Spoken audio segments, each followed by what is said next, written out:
निशा के ऊपर बकरा वही सब को ओकर संतोष होकर तारा समय अच्छा ये जन वीडियो देखनी है रउआ ई लड़का के उम्र कितना साल होई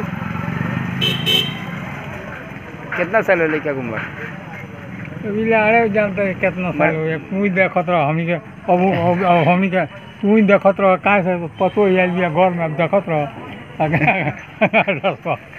हमनी के कहो कर जो देखला के छी भाई कहो ए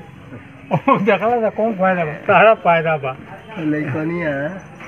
गजा अपना ससुर और मारता तो होगा ना करे अब मारता का अंजाम लगा है हुआ हनु हम का कहले जे लेकिन भाग के आजी आके मारता दूसरे को हम मान नहीं की सकता मान ऐसे कुछ कोई है अभी आए तेरे पहुँचू अलसा